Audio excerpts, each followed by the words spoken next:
স্নান করার সময় কি ইউজ করা বেটার, বেশি ফেনাওয়ালা সাবান নাকি কম ফেনাওয়ালা সাবান? ছিল যে আমি 40 বছর সাবান ব্যবহার করিনি, হ্যাঁ কথাটা ভুল না। আমি জানি না আমার আশেপাশে খুব দুর্গন্ধ তোমরা পাচ্ছ কিনা। কোন তেল ভালো চামড়ার জন্য? ইতালিয়ান অলিভ অয়েলই যে মাখতে হবে তা নয়, আমাদের দেশের যে নারকোল তেল আছে সেটা ওই অলিভ অয়েলের মতোই কার্যকারী। মানে আমাদের এই ব্রণ থেকে বাঁচার উপায় না, ব্রণতেও বাঁচা যায় না। হাত পুড়ে গেলে বা ছ্যাঁকা লাগে, ফোস্কা যখন পড়ে ওখানেও সবাই টুথপেস্ট দেয়। সব থেকে ভালো হচ্ছে কলের জল। কলের জল দিয়ে ওটাকে ধোবে, বেঁধে ডাক্তারবাবুকে গিয়ে দেখাবে। এই হচ্ছে ব্যাপার, সিম্পল।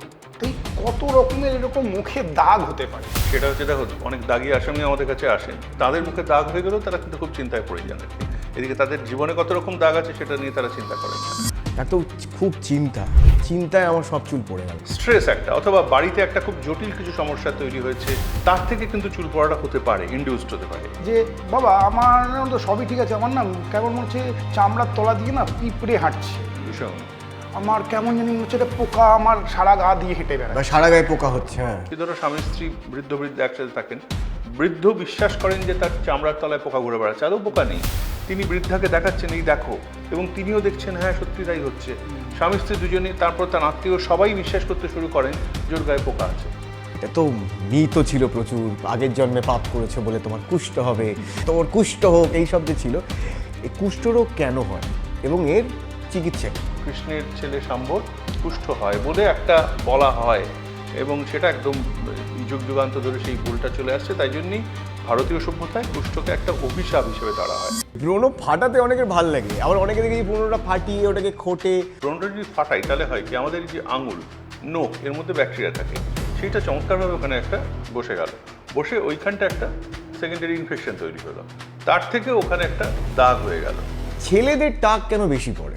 একটা হতে পারে যে যিনি প্রকৃতির দেবী, তো তিনি তো মহিলা, তিনি তাই জন্য ছেলেদের উপর তার কোনো একটা রাগ আছে, তাই জন্য ছেলেদের সব ছেলেদের তিনি জটায়ু বানানোর চেষ্টা করেন। ব্রণ ফাটার পর কি লাগাবো? কেউ টুথপেস্ট লাগিয়ে দেয়, কেউ স্যালাইভা লাগিয়ে দেয়, কেউ হয়তো ইউরিন লাগিয়ে দেয়। মানে বাঙালি সব কিছুতেই গরম করে ব্রোনোলিন লাগায়।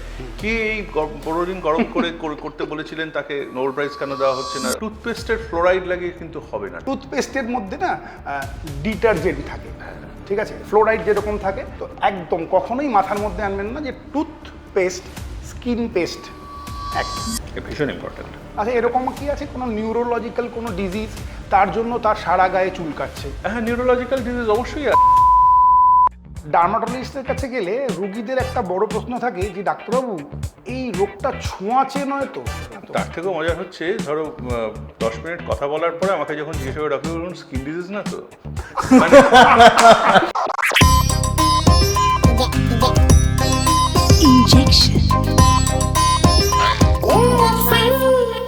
হাই, আমি সায়ন। হাই, আমি Kushal. Welcome to injection podcast. এবং ইনজেকশন পডকাস্টের আজকের পর্বে আমরা যাকে পেয়েছি, তিনি এক কথায় বলা যায় সেলিব্রিটি ডাক্তারবাবু, তাই না?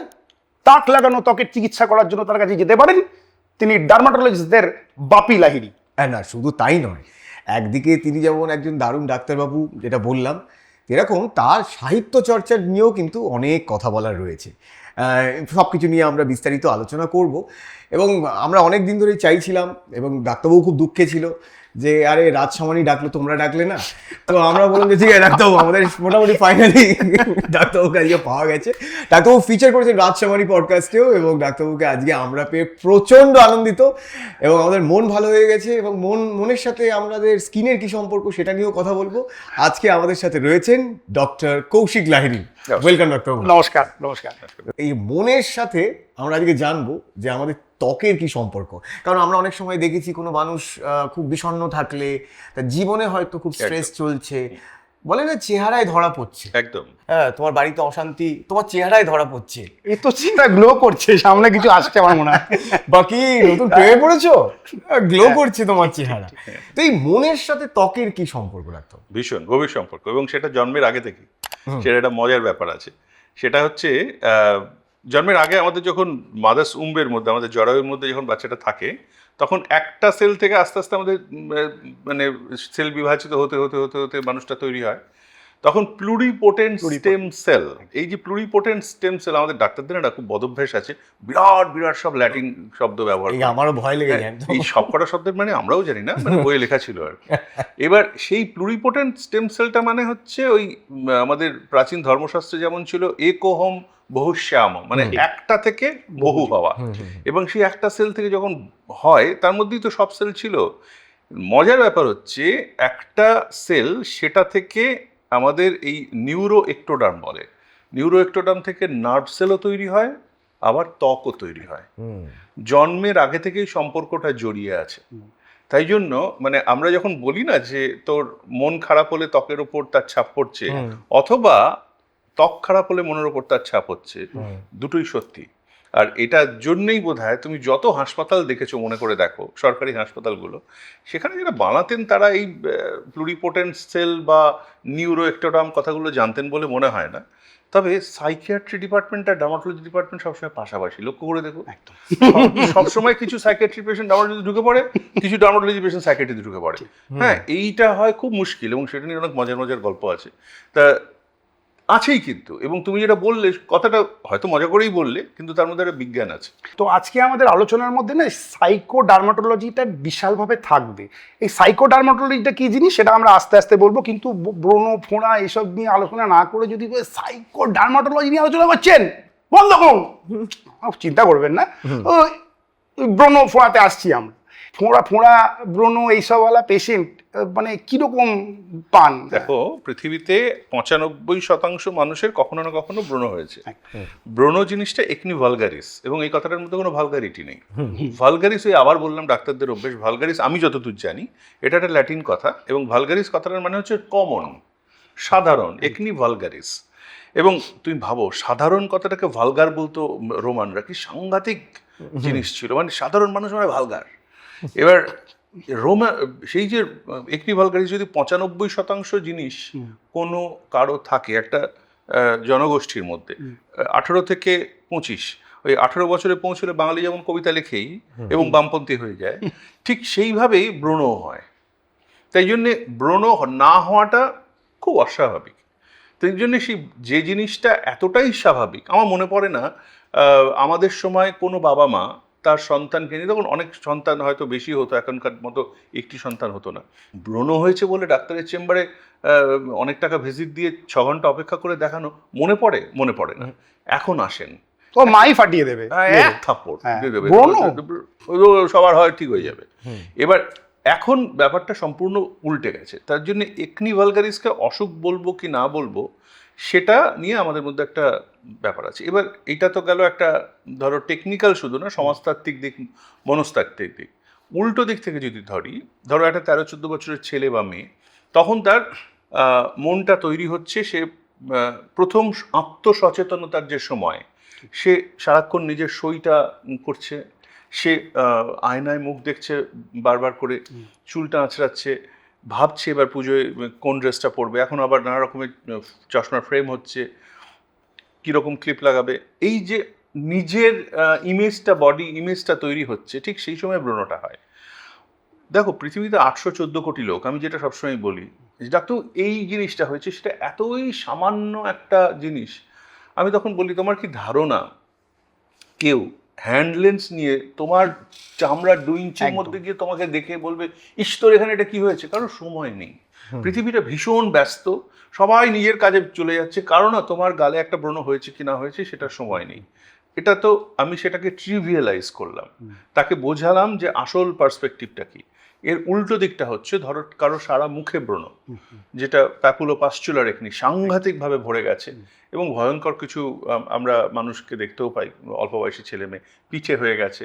বিশেষ করে অল্প বয়সী মেয়েদের, আমাদের সময় কি হতো, ক্লাসে 1জন বা 2জন মোটা হতো, স্বাভাবিক হতো, বাকি সব কটা রোগা হতো। যেগুলো স্বাভাবিক ওজন হতো সেগুলোকে আমরা মোটা বলতাম। এখন ক্লাসে 80% মোটা, ওবিস, 14 বছরের ছেলে বা মেয়ে 85 কেজি ওজন রেগুলার আসে, তাদের কিছু না কিছু শারীরবৃত্তীয় সমস্যা থাকে। মেয়েদের পিসিওএস যে সমস্যাটা, তার থেকে যেটা হয় সেটা হচ্ছে অতিরিক্ত ব্রণ 13-14 বছর বয়সেই শুরু হয়ে যাচ্ছে। তার কারণ কোনো আউটডোর অ্যাক্টিভিটি নেই এখন, এবং পৃথুলতা এটা একটা সামাজিক অভিশাপ। আগে আমরা জানতাম আমেরিকার সমস্যা, পশ্চিমী সভ্যতার সমস্যা। এখন তুমি রাস্তায় ঘাটে বেরিয়ে সবসময় দেখবে এটা কিন্তু অসুখের পর্যায়ে চলে গেছে, ওবিসিটি। এই ওবিসিটি থেকে যে জিনিসটা হয় তার অনেকগুলো স্কিনের ওপর মানে তার প্রভাব আছে। একটা হচ্ছে ব্রণ, সেইটাকে কিন্তু ট্রিভিয়ালাইজ করা উচিত না। সেটাকে আমাদের তখন ঠিকভাবে এন্ডোক্রিনোলজিস্টের সঙ্গে কথা বলে, গাইনোকোলজিস্টের সঙ্গে কথা বলে তাকে দিশা দেখানোটা আমাদের কর্তব্য। আর একটা ব্রণ সম্বন্ধে আমাদের ধারণা রয়েছে যে একটি শিশু যখন অ্যাডোলেসেন্স পিরিয়ডে প্রবেশ করে তো তখন কিছু হরমোনাল চেঞ্জেস বা কিছু হয় যার জন্য ব্রণ প্রত্যেকেরই নাকি হয়। হ্যাঁ। তো এটা কতটা সত্যি এবং কেন হয়? অবশ্যই, কিন্তু কিছু কিছু ভুল ধারণাও আছে। তুমি যেটা বললে সেটার মধ্যে বিজ্ঞান আছে। এটা তো অবশ্যই হরমোন ড্রিভেন। এবং আমাদের কাছে এসে এই পরশুদিনই একটি ছেলে এসে বললো, ডাক্তারবাবু আমার না হরমোনাল একনি হয়েছে। আলাম আচ্ছা, তো একনি কত রকম? বলে তো অনেক রকম। ছেলেটা আমাকে বোঝালো যে একরকম পিম্পলস হয়, একটা হচ্ছে একনি। আলাম পিম্পল আর একনির পার্থক্য কি? বলে আপনি জানেন না? আলাম না, আমি সত্যিই জানি না। বলে পিম্পল হচ্ছে যেটার মধ্যে পুঁজ নেই, আর একনি হচ্ছে যেটার মধ্যে পুঁজ আছে। আলাম বাহ, কোথা থেকে জানলে এটা? গুগল থেকে? না, আমি ChatGPT থেকে জেনেছি। আলাম আচ্ছা। অ্যাকচুয়ালি ব্রণ বাংলা, একনি হচ্ছে সাহেবরা জানি করেছে, আর পিম্পলটা হচ্ছে সাহেবরা, আর একনি হচ্ছে ল্যাটিন ভাষা। তিনটে এক জিনিস। ও তিনটে এক জিনিস? আচ্ছা, হলো। এটা আমিও প্রথম জানলাম। ব্রণতে আমাদের যেটা লোকের ভুল ধারণা আছে, তা তো ও না ভীষণ ফিশ ফ্রাই খায়, ভীষণ ওই আজকাল বেরিয়েছে সব চিকেন নাগেট ফাগেট এগুলো খায়, সারাক্ষণ ওই রাস্তার খাবারগুলো খেয়ে যাচ্ছে। রাস্তার খাবার খাওয়া অত্যন্ত খারাপ শরীরের পক্ষে। আমরা বারণ করি, কাটা ফল থেকে আরম্ভ করে যত রকমের ফিশ ফ্রাই আছে, যত রকমের রাস্তার মানে আছে, খেতে ভালো, একদিনের জন্য খেতে কি খারাপ? দেখো আমি তখন বলি 18 বছর বয়সে যদি মোগলাই না খায়, এখন মোগলাই ছাড়াও অনেক খাবার এসে গেছে, 58 বছরে খাবে না 88 বছর খাবে, খেতে দিন না মশাই। নাহলে ওই লোকগুলোই বা বাঁচবে কি করে? ওই একদিন খাবে, দুদিন খাবে, 3 দিনের দিন বুঝবে ওটা খেয়ে ওইটা খেয়ে ব্রণ হচ্ছে না। ঠিক, আপনি তো বাড়িতে থানকুনি পাতা সেদ্ধ আর আলু সেদ্ধ ভাত খেতেন, মা যা করে দিত, আপনার ব্রণ হতো কেন? একদম পরিষ্কার কথা। ব্রণ হওয়া না হওয়ার সঙ্গে পেট পরিষ্কার হওয়া না হওয়া এটা বিরাট ভুল ধারণা। ওর কনস্টিপেশন আছে, আমার ছেলে তো 3 দিনে একবার টয়লেটে যায়, তার জন্য ব্রণ হচ্ছে। একদম ভুল ধারণা। ও মানে পেটের রোগের সাথে বা পেট পরিষ্কারের সাথে ব্রণের কোনো সম্পর্ক নেই? একদম নেই। আচ্ছা, শুধু তাই না, পেট এবং লিভারের সঙ্গে স্কিনের সম্পর্ক প্রায় নেই। লিভারের সাথেও নেই? না, এই যে ডাক্তার লিভার স্পট, হ্যাঁ, বা ঘাড় কালচে হলে বোঝা যায় যে লিভার খারাপ ঘাড় হয়েছে। কালচে হয়ে যাওয়াটা হচ্ছে অ্যাকান্থোসিস নিগ্রিকান্স বলে একটি অসুখ। সেটাও একটা শারীরবৃত্তীয় সমস্যা। যে পৃথুল ওজন বেড়ে যাচ্ছে, তার ইনসুলিন রেজিস্ট্যান্সের ফল হচ্ছে তাই। আমার এখানটা কেটে গেলে আমার যত তাড়াতাড়ি শুকলো, আমার ভাই তার হয়তো 110 কেজি ওজন, তার শুকলে একটা কালো দাগ পড়ে যাচ্ছে। কেন পড়ছে? তার কারণ হচ্ছে ইনসুলিন রেজিস্ট্যান্স। তার ভবিষ্যতে ডায়াবেটিস হওয়ার সম্ভাবনা থাকলেও থাকতে পারে। আমরা সেটা 13-14 বছর বয়সে তুমি যেটা বললে, ওই মানে অ্যাডোলেসেন্স সময়টা, সেই সময়টা যেটা হয় সেটা হচ্ছে কিছু হরমোনাল চেঞ্জ, এবং যাদের পলিসিস্টিক ওভারিয়ান সিনড্রোম আছে মেয়েদের, তাদের যেটা হয় অতিরিক্ত ওজন বৃদ্ধির জন্য আরও এই সমস্যাটা হয়। তাদের নানা রকমের মুখে ছাপ পড়া, ঘাড়ে কালো দাগ হওয়া, নাকের পাশে দাগ হয়ে যাওয়া, এবং অতিরিক্ত ব্রণ এই নিচের লোয়ার মানে ম্যান্ডিবুলার এরিয়াতে, নিচের মানে আমাদের মুখের নিচের দিকটায় ব্রণ হওয়া, পিঠে ব্রণ হওয়া ভীষণ বেড়ে যায়। হিরসুটিজম। হ্যাঁ, হার্সুটিজম একদম সাংঘাতিক। সেটা কি আবার? হার্সুটিজম মানে ওই যে আমাদের এমন খারাপ অভ্যেস না, খুব খারাপ অভ্যেস, সেটা হচ্ছে অবাঞ্ছিত লোম। মেয়েদের যে তোমার মতো এরকম সুন্দর দাড়ি না, মানে মেয়েদের যদি এখানে লোম হয়ে যায়, আমাদের কাছে আসে, তাদের সেগুলো আবার লেজার দিয়ে ঠিক করতে হয়। তাই জন্য একটা কথা আমরা যদি শেষে বলতে পারি, সেটা হচ্ছে পিম্পল ইজ নট সিম্পল। সেটা কিন্তু ভেবে দেখতে হবে। পিম্পল ভেবে যেটা আসছে, আমি প্রথম দিন হয়তো সেই মেয়েটিকে বুঝিয়ে দিলাম, আরে একদম চিন্তা করো না, কিন্তু আমাদের মাথায় চিন্তাটা থাকে, পরের দিন যখন আসবে 1টা থেকে 4টে হবে, তারপরে 32টা হবে, তারপরে 48টা হবে, তখন আমাকেই সামলাতে হবে। তাহলে পিম্পলের প্রতিকার কি? মানে আমাদের এই ব্রণ থেকে বাঁচার উপায় না, ব্রণ থেকে বাঁচা যায় না, সেটা কত জ্বর সর্দি কাশি হাঁচি এগুলো তো থাকবেই, পেট খারাপ, সেরকমই ব্রণ একটা। তবে এটা একটা পর্যায়, জীবনের একটা পর্যায়, মানে যেটা কন্ট্রোলের বাইরে চলে যায়। অনেকে 24-25, তারপরে দেখবে ব্রণটা থাকবে না, তখন মন খারাপ লাগবে ওই সময়টার জন্য, ইস ওই সময় আমার ব্রণ হতো, এখন আমার ব্রণ হয় না। যে ব্রণ ফাটাতে অনেকের ভালো লাগে, আবার অনেকে দেখি ব্রণটা ফাটিয়ে ওটাকে খোটে, মানে এটা একটা মুদ্রা দোষও পরিণত হয়। এর সাথে আমি আরেকটা জিনিস যোগ করছি, সেটা হচ্ছে হলো এখন প্রচুর এরকম রিলস এরকম আসে, যেটা হচ্ছে হলো এই ব্রণ ফাটানোর যে পদ্ধতি এটা দেখা, এবং তাতে কি লাগাতে হবে, তাতে বিশাল লোকে মানে একদম উপচে পড়া ভিড় সেখানে। এই যে ব্রণ ফাটাচ্ছে, যে পুঁজটা বেরোচ্ছে, মানে বড় নোখ রাখবো, দুটো নোখ দিয়ে এরকম ফাটাবো, নাকি যেরকম আছে সেরকম ছাড়বো, নাকি এমন কোনো লোকের কাছে যাব যে সঠিকভাবে ওই ব্রণটাকে ফাটাতে পারে? কখনোই ফাটানো উচিত না। যেটা করা উচিত সেটা হচ্ছে ওষুধ দিয়ে, যদি দরকার হয় অ্যান্টিবায়োটিক দিয়ে। এখানে একটা ব্যাপার আছে, অ্যান্টিবায়োটিক রেজিস্ট্যান্সের একটা ব্যাপার এসে যায়। ব্রণতে কি অ্যান্টিবায়োটিক দেওয়া উচিত সেটা নিয়ে আমাদের ডাক্তারদের মধ্যে নানা রকমের আলোচনা হয়। লাগানোর ওষুধ কি দেওয়া উচিত সেটা দিয়ে ব্রণটাকে বরং তার ইনফ্লামেশনটাকে কন্ট্রোল করে ঠিক করে দেওয়া উচিত। কিন্তু ব্রণটা যদি ফাটাই তাহলে হয় কি, আমাদের যে আঙুল, নখ, এর মধ্যে ব্যাকটেরিয়া থাকে, সেইটা চমৎকারভাবে ওখানে ডিসলজ, ওখানে একটা বসে গেল, বসে ওইখানটা একটা সেকেন্ডারি ইনফেকশন তৈরি হলো, তার থেকে ওখানে একটা দাগ হয়ে গেল। তাই জন্যে সবসময় আমি যেটা বলি, ব্রণর থেকে যে দাগটা হয় সেটা হচ্ছে গ্রামীণ হস্তশিল্প। আমি বললাম, শোনো, বাড়িতে আয়না আছে? না, আয়না আছে। না, ওটা দেখো না। না, কারণ ব্রণ দেখবো না কেন ডাক্তার? তাই তোমার ব্রণ সেরে যাবে।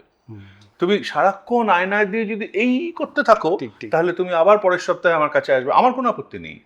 আমার প্র্যাকটিস বাড়বে, হাসপাতালের ফুটফল বাড়বে, কিন্তু তাতে তোমার চামড়ার ক্ষতি হবে। সেই জন্য তুমি আয়নাগুলো দেখো না, আর এইরকম করো না, বরং গল্পের বই আছে সেগুলো পড়ো। হ্যাঁ, এই পিম্পল পপিং এত সাংঘাতিক ভাবে লোকে কি আনন্দ পায় জানি না, ওই যে পুঁচটা বেরোচ্ছে ওটা দেখেই মনে হয় আর শান্তি হতে পারে। দেখো, সেটা হচ্ছে যে যখন বিদ্যাসাগর বিধবা বিবাহ আইন রদ করার চেষ্টা করেছিলেন, তখন তার বিরুদ্ধে 37,000 সই পড়েছিল, আর বিদ্যাসাগরের পক্ষে 777 জন সই করেছিল।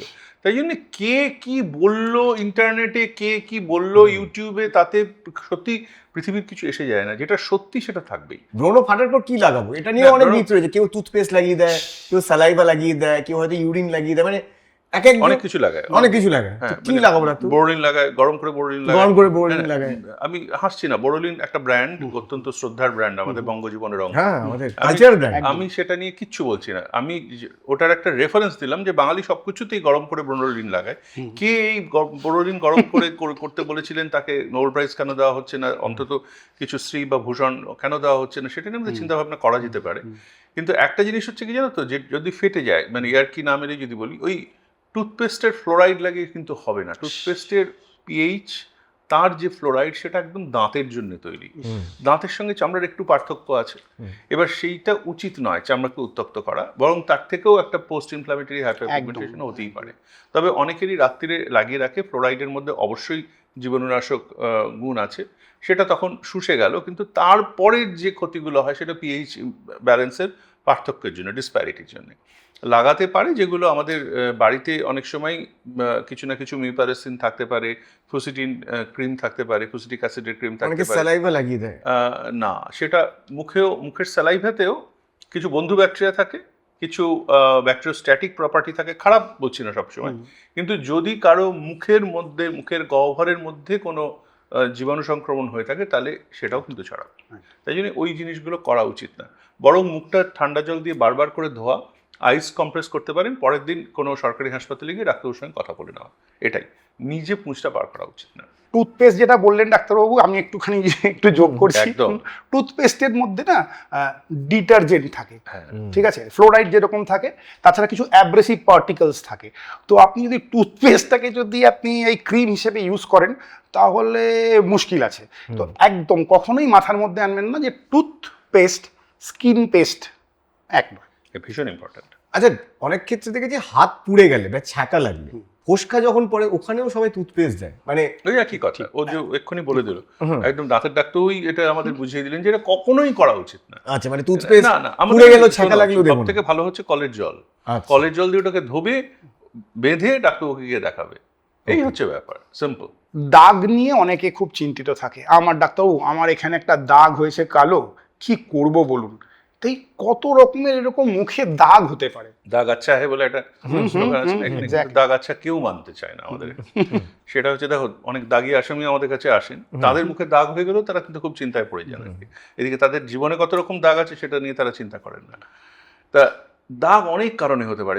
বেশিরভাগ আমরা যেটা দেখি সেটা হচ্ছে পোস্ট ইনফ্লামেটরি হাইপারপিগমেন্টেশন। এই আবার কিছু মনে করো, পোস্ট ইনফ্লামেটরি খুব সাধারণ। সেটা হচ্ছে একটা জায়গায় ইনফ্লামেশন হলো, সেরে গেল, তারপরে হাইপার পিগমেন্টেশন, মানে যতটা পিগমেন্টেশন হওয়ার কথা ছিল তার থেকে বেশি পিগমেন্টেশন সেখানে হয়ে গেল। প্রধানত এইগুলো আমরা পাই। কারো একটা ছোটোখাটো কেটে যাওয়ার পরে দাগ পড়ে যাওয়া মুখে হতে পারে, অথবা যেটা হতে পারে সেটা হচ্ছে মেচেতা। অবশ্যই মেয়েদের মেচেতা আমরা খুবই পাই, ছেলেদেরও হয় না তা না, তা যেটাকে মেলাজমা বলা হয়। এছাড়া যেটা হতে পারে সেটা হচ্ছে pigmentary demarcation line of face. এটা একটা খানিকটা অজানা জিনিস। যেমন একটা উদাহরণ দিচ্ছি, আমাদের চামড়ার এদিকটা ডার্ক, এদিকটা সাদা, এইখানেও তাই, পায়েও তাই। এটা স্বাভাবিক, ছোটবেলা থেকে আমরা জেনে এসেছি।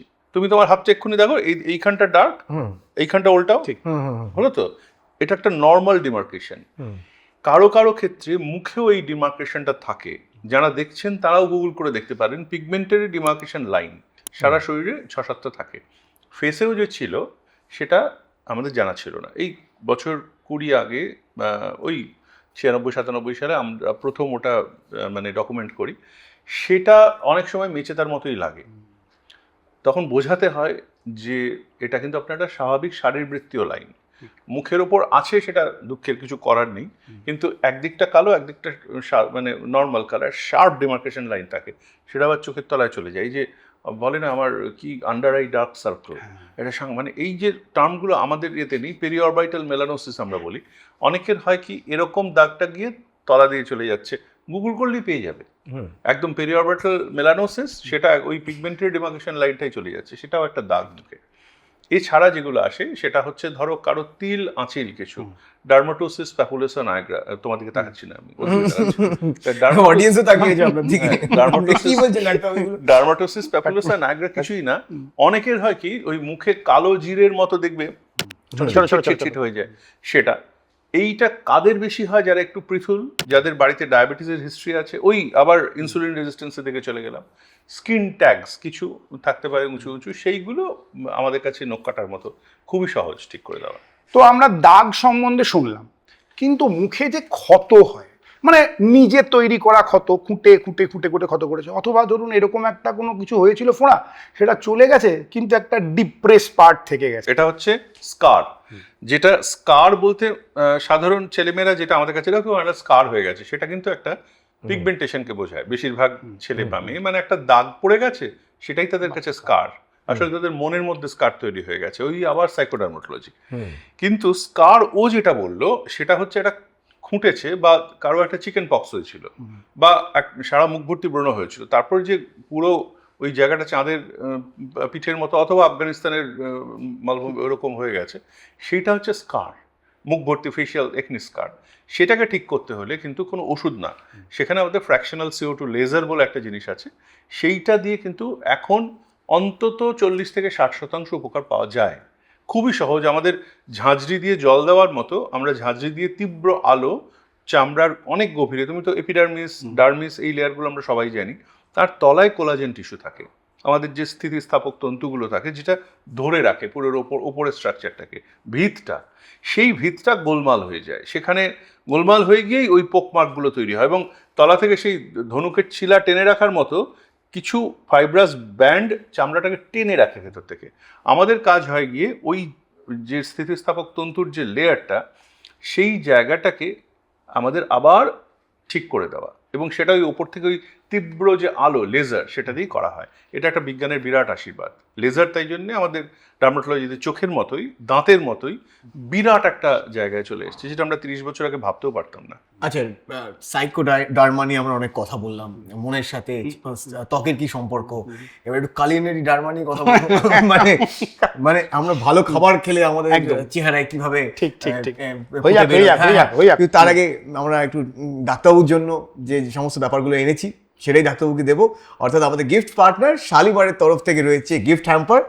এখানে রয়েছে ডাক্তারবাবুর রান্নাঘরের জন্য সমস্ত সামগ্রী, এবং তার সাথে রয়েছে আইকনিক মেরা প্যার শালিমার নারকোল তেল। ডাক্তারবাবু দারুণ দারুণ রান্না করবেন, আর আমাদেরকে একটু ডাকবেন।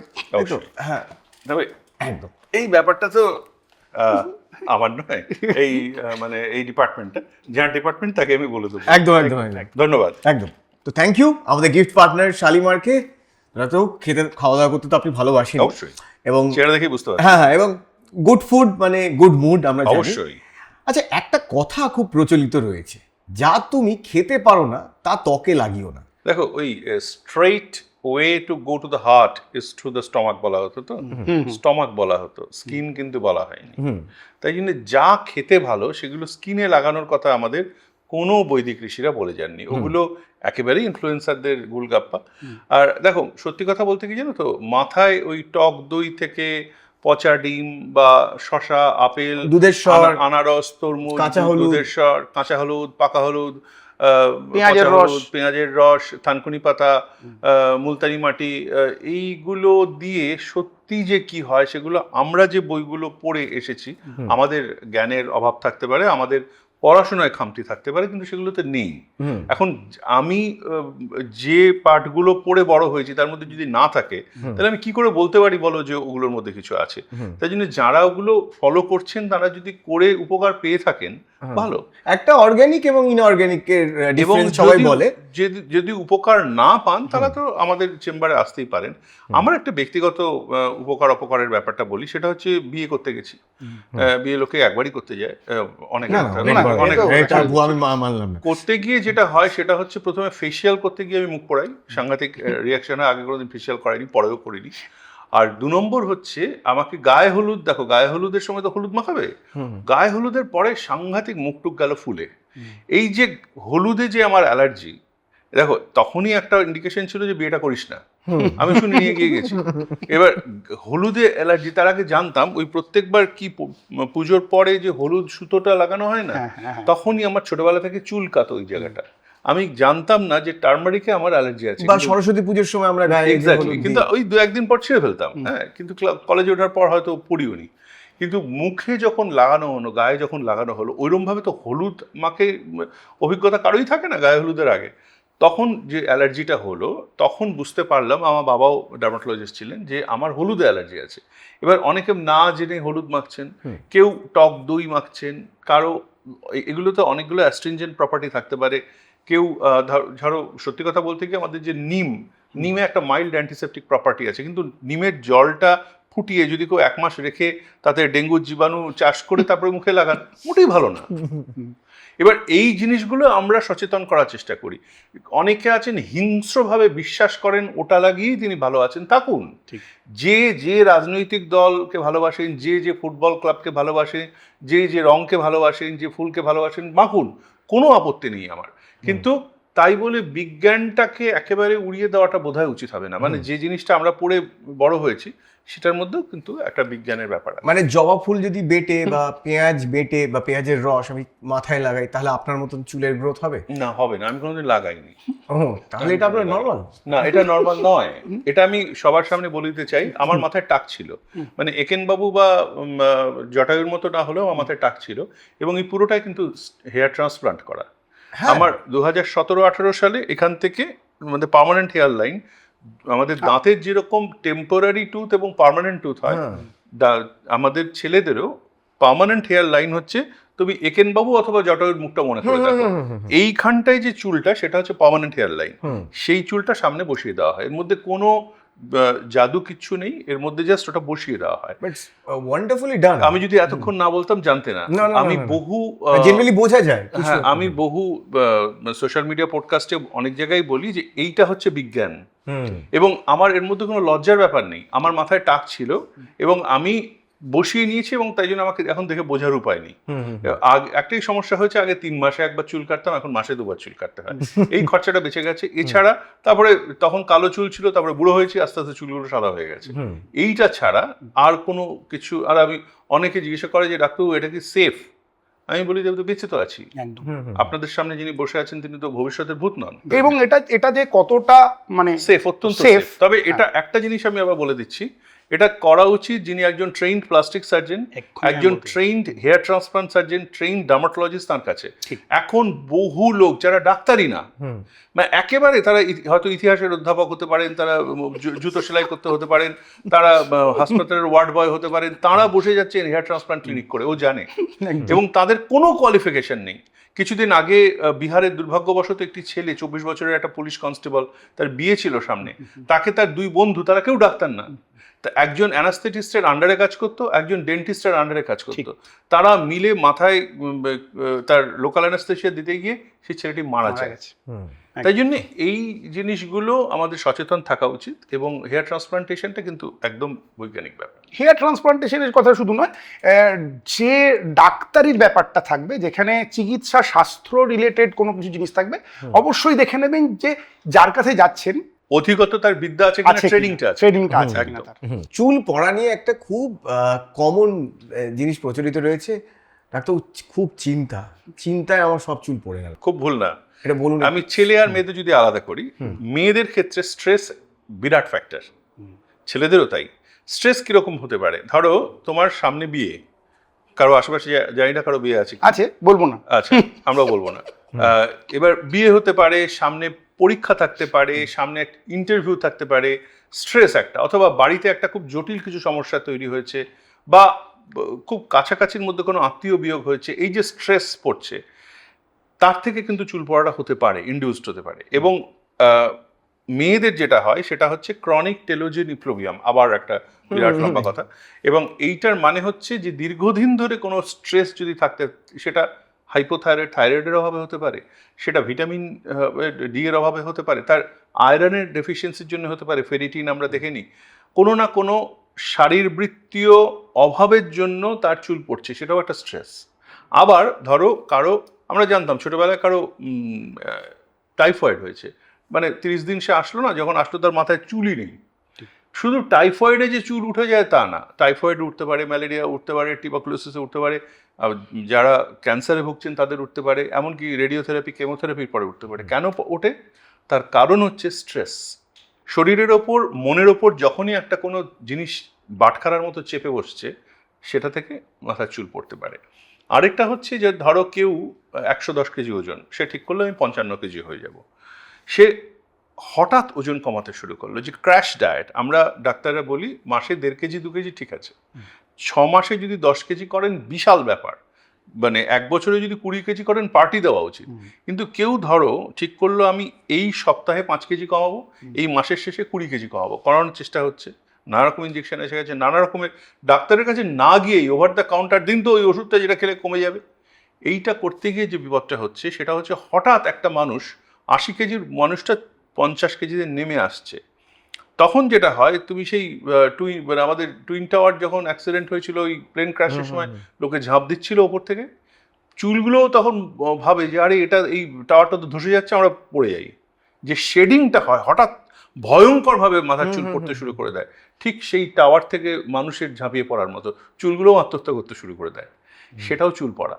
এটা হচ্ছে মেয়েদের প্রধান জিনিসগুলো বললাম। ছেলেদের যেটা বেশিরভাগই অ্যান্ড্রোজেনিক অ্যালোপেশিয়া, আবার একটা ল্যাটিন কথা, কিন্তু তার প্রধান ব্যাপারটা হচ্ছে আমাদের জেনেটিক, বংশগতি। মানে শুধু বাবা কাকা জ্যাঠা না, আমাদের বাড়িতে যে মানুষগুলোর ছবি ফ্রেমে আছে বা অ্যালবামে আছে সেগুলো ছাড়াও আমার ঠাকুরদা কিরম দেখতে ছিলেন আমি জানি না, আমার মায়ের 3 জেনারেশন আগের যে ঠাকুমা দিদা কিরম দেখতে ছিলেন আমরা জানি না, তার ব্লাড সুগার ছিল না, ব্লাড প্রেশার ছিল না, কি অসুখ ছিল, কিডনি স্টোন ছিল জানি না, সেই জিনটা কিন্তু আমি বহন করছি।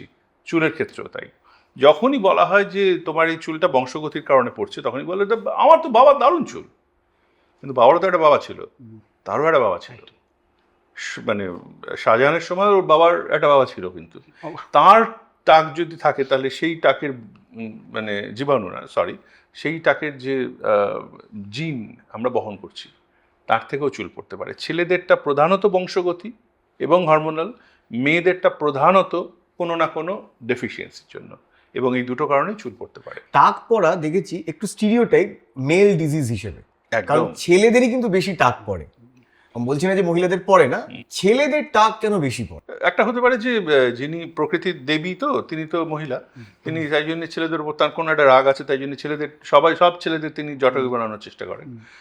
একটা কথা হচ্ছে, সত্যি কথা বলতে কি, পোস্ট মেনোপজাল মহিলাদের চুল পড়ে, এটা আমরা জানি, তখন তাদের হরমোনাল ব্যালেন্সটা চেঞ্জ হতে থাকে, যেগুলো ফিমেল হরমোন তার মানে পরিমাণ কমতে থাকে, মেল হরমোনটা থাকেই আমাদের প্রত্যেকের মধ্যে, সেই ইমব্যালেন্সের জন্য তাদের চুল পড়ে, কিন্তু তারপরে স্টেবল হয়ে যায়। কিন্তু টাক পড়ে না, আমরা দাদুর টাক যত কমনলি জানি, ঠাকুমার টাক জানি না। হয় না।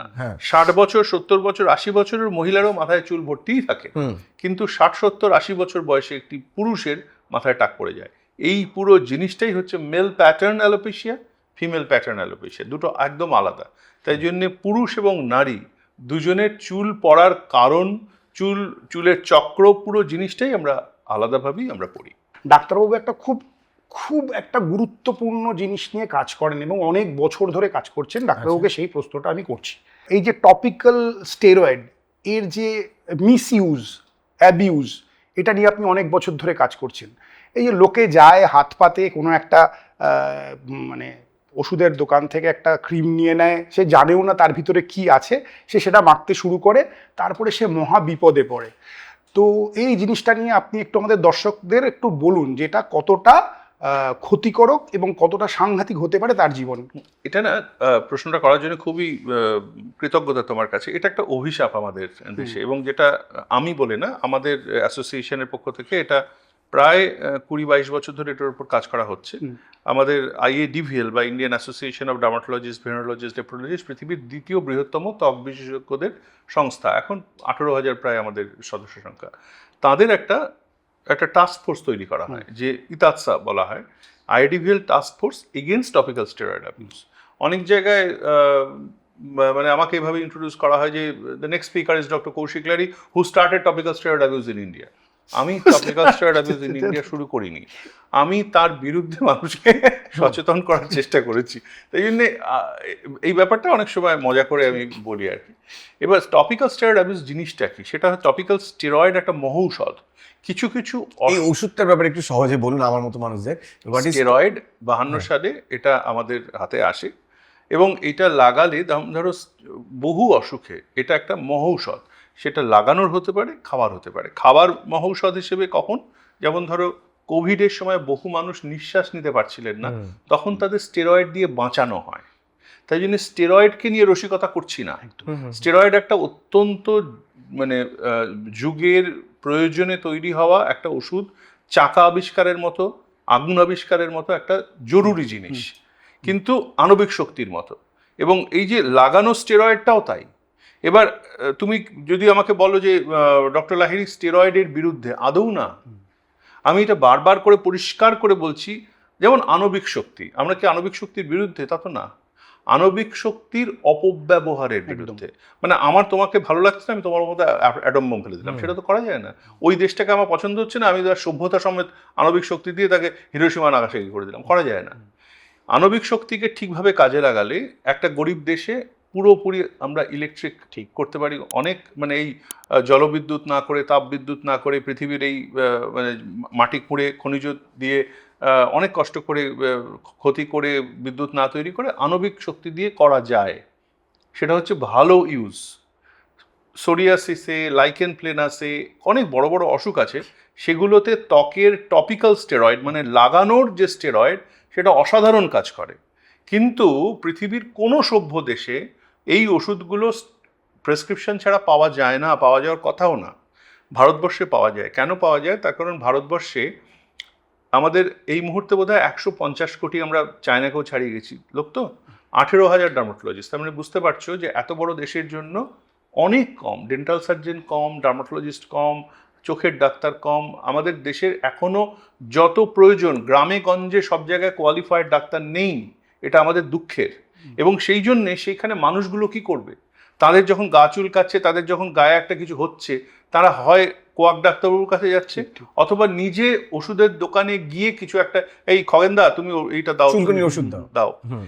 এইটা হচ্ছে সামাজিক পার্সপেক্টিভ, সেটাকে নিয়ে রসিকতা করার জায়গা নেই।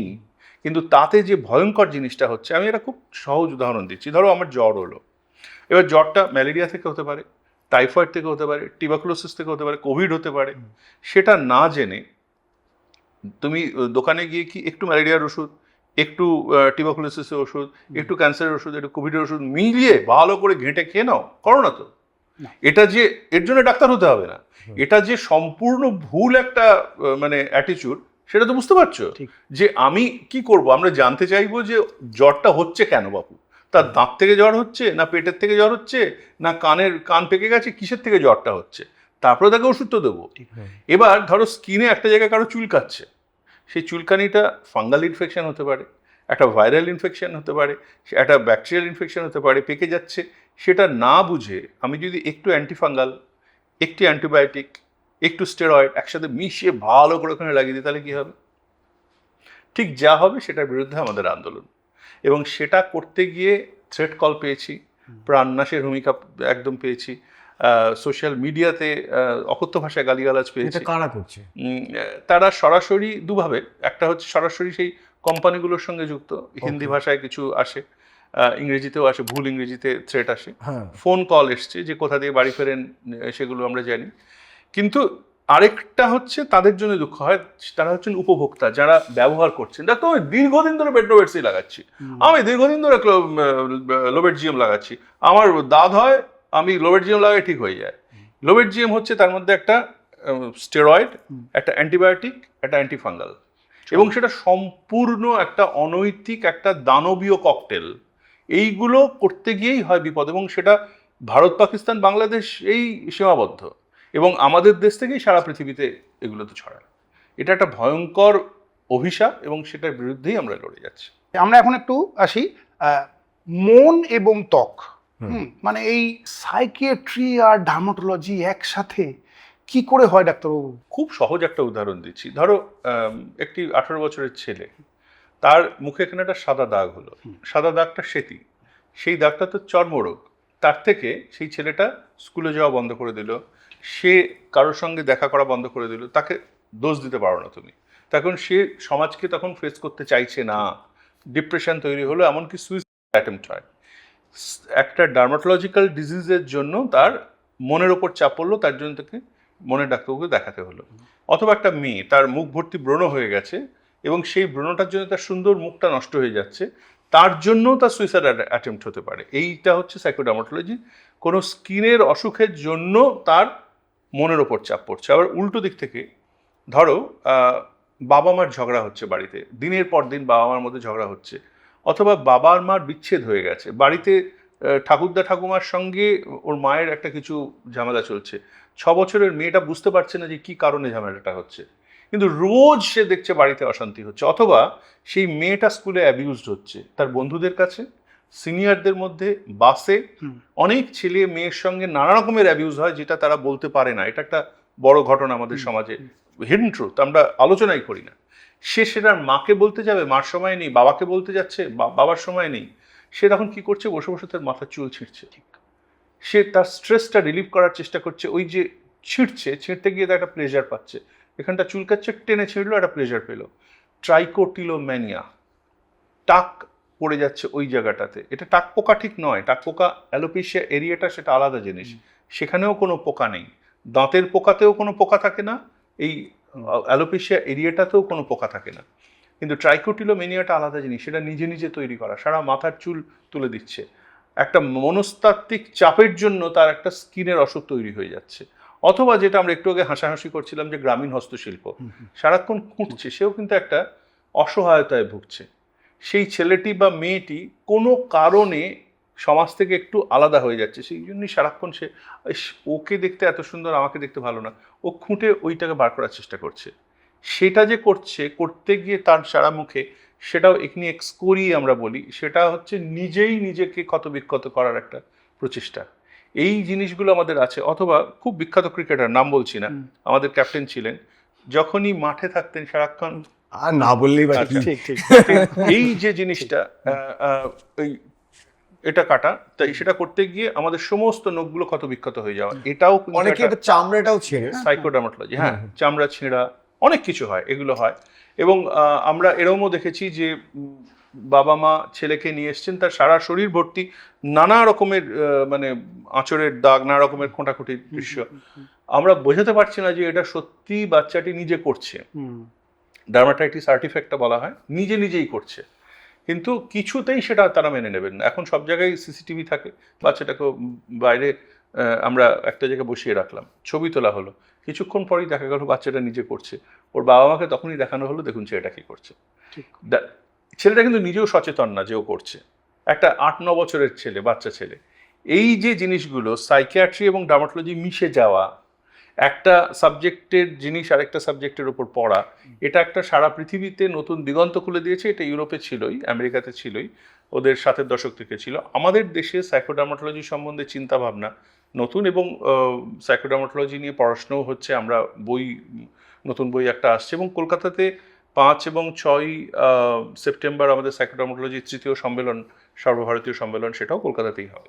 আমরা সাইকোডার্মা নিয়ে যখন কথা বলছি, আর একটা খুব গুরুত্বপূর্ণ, আমরা ওই ক্রিমিনাল জাস্টিসে দেখেছিলাম পঙ্কজ ত্রিপাঠীর সিরিজটা, এই যে চাপ, মনের উপর প্রেশার পড়া, সেখান থেকে চুলকুনি বা র্যাশ বেরিয়ে যাওয়া, এগুলো হয়। অবশ্যই প্রুরাইগো সিমপ্লেক্স বলে একটা অসুখ, আবার গুগল করে দেখে নিতে বলছি।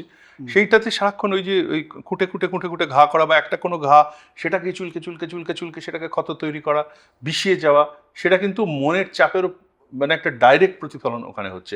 সে সবসময় সচেতন নয়, এবং তার যখন মনের চাপটা চলে যাচ্ছে তখন ওটাও সেরে যাচ্ছে। হ্যাঁ, আমরা স্কিনের ওষুধ নয়, তাকে হয়তো কোনো ওই দিক থেকে কাউন্সেলিং করে বুঝিয়ে তাকে সচেতন করে সেটা সারিয়ে দেওয়া গেল, এবং সেটা বিরাট একটা দুনিয়া খুলে দিচ্ছে। বা আরেকটা জিনিস হচ্ছে আমবাত। আমরা তো জানি আমবাত এরকম সারা গায়ে মশা কামড়ার মতো ফুলে যায়, আর্টিকেরিয়া। সেই আর্টিকেরিয়াও কিন্তু সাইকোডার্মাটোলজিতে আমরা এসে গেছে।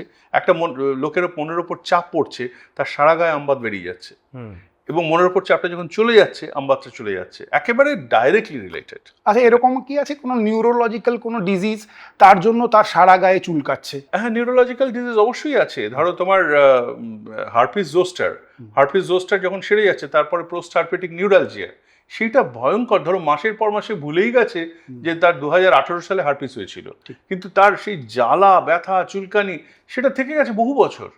অবশ্যই হতে পারে সেটা। একটু বয়স্ক লোকেদেরই এটা হয়তো পাওয়া যায়, আমি জানি না, আপনার কাছে আসতে পারে যে বাবা আমার তো সবই ঠিক আছে, আমার না কেমন মনে হচ্ছে চামড়ার তলা দিয়ে না পিঁপড়ে হাঁটছে, ভীষণ আমার কেমন জানি মনে হচ্ছে এটা পোকা আমার সারা গা দিয়ে হেঁটে বেড়াচ্ছে, সারা গায়ে পোকা হচ্ছে। হ্যাঁ, সেটা হচ্ছে ডিলিউশনাল প্যারাসাইটোসিস। দেখো, সেটা একেবারে পুরোপুরি সাইকোসিস বা সিজোফ্রেনিয়ার একটা লক্ষণ হতে পারে। নেগেটিভ সিমটম সিজোফ্রেনিয়া বলা হয়, সেটা একদম একটা টেকনিক্যাল ব্যাপার। কিন্তু অনেক সময় আবার যারা আফিংয়ে অভ্যস্ত, কোনো মানে মাদকদ্রব্যে অভ্যস্ত, তাদের একটা মনে হয় insect crawling under the skin, বা তাদের চামড়ার তলায় এই যে দেখুন করবে। অনেক সময় তারা একটা ধরো ম্যাচ বক্সে, খুব টিপিক্যাল সাইন, ম্যাচ বক্সে ওই যেগুলো মরা চামড়া সেগুলোকেই খুঁটে সেগুলো ভাবে তারা পোকা। এবং শুধু তাই না, এরকমও আমরা দেখেছি, ধরো স্বামী স্ত্রী বৃদ্ধ একসাথে থাকেন, বৃদ্ধ বিশ্বাস করেন যে তার চামড়ার তলায় পোকা ঘুরে বেড়াচ্ছে, আদৌ পোকা নেই।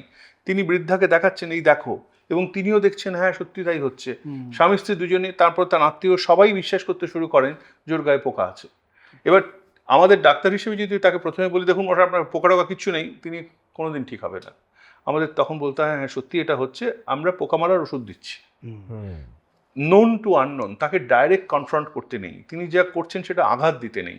তার বিশ্বাসে আঘাত দিলে কিন্তু আমি কিছু গেইন করব না, বরং তাকে এটা বোঝানোর আপনি যে অসুখে ভুগছেন সেটার ওষুধ আমি দিচ্ছি, আপনি সেরে যাবেন, পোকাগুলোও চলে যাবে, তিনি একদম ম্যাজিকের মতো সেরে যাবেন। ডার্মাটোলজিস্টের কাছে গেলে রুগীদের একটা বড় প্রশ্ন থাকে যে ডাক্তারবাবু এই রোগটা ছোঁয়াচে নয় তো, বা চামড়ার যে কোনো অসুখই হোক এটা ছোঁয়াচে নয় তো, পাশে বসবো গায়ে লেগে গেলে আমার হয়ে যাবে না তো? তার থেকেও মজার হচ্ছে, ধরো 10 মিনিট কথা বলার পরে আমাকে যখন জিজ্ঞাসা করে ডাক্তার বলুন স্কিন ডিজিজ না তো, মানে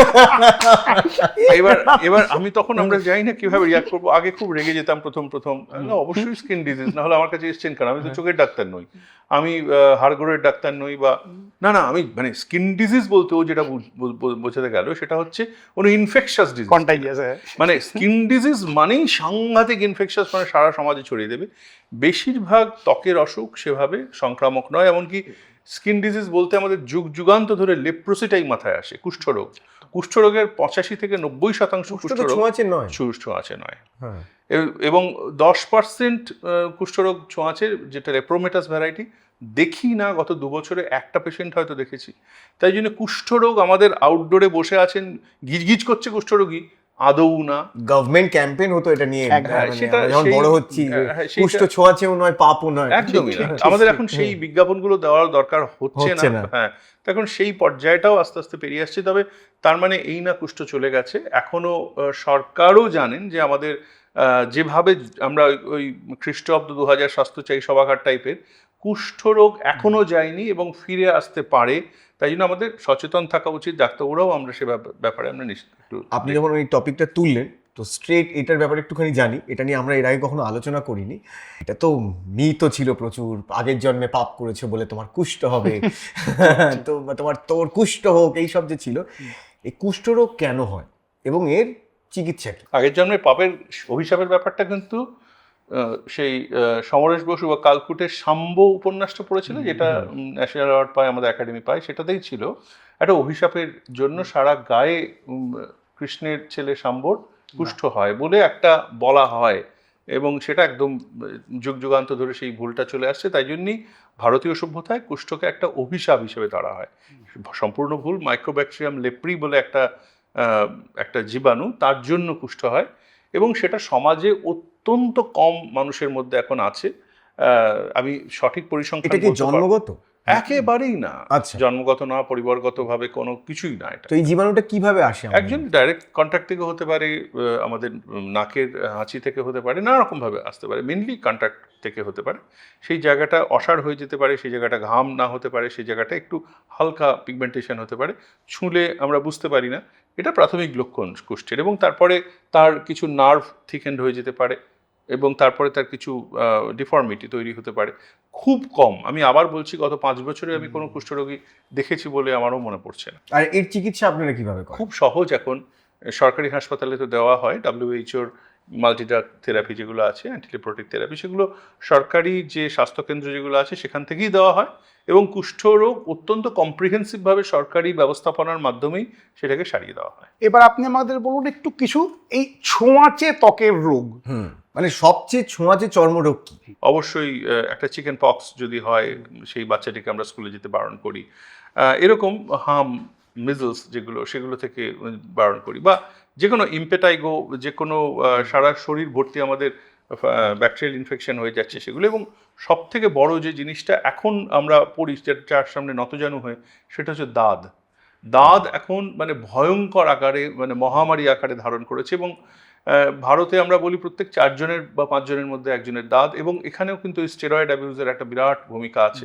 আগে দাঁতের একজন এলে এসে মানে লজ্জায় বলতে পারতো না তার শরীরের কোথায় দাঁত হয়েছে, তাকে একটা 5 পয়সার আটানার ওষুধ দিতাম, সেরে যেত। এখন দাঁত আসছে, দাদা আসছে, দিদি আসছে, ঠাকুমা আসছে, সবাই আসছে, বাড়ি শুধু সকলে আসছে। তার কারণ তার সর্বাঙ্গে দাঁত, এবং সে ওই একটা গজকচ্ছপ মার্কা ওষুধ লাগাচ্ছে, সেটা কিছুদিনে সাপ্রেসড হচ্ছে, আবার মানে ফনা তুলছে। এবং সেই জন্য দাঁতের জন্য সেই লোকটাও হতাশ হয়ে যাচ্ছে, মানে ক্লান্ত হয়ে যাচ্ছে, ডাক্তারবাবুও হতাশ ক্লান্ত হয়ে যাচ্ছেন। আমরা এখন দাঁতের সামনে নতজানু, এবং সেটা বলতে আমার একটুও লজ্জা নেই।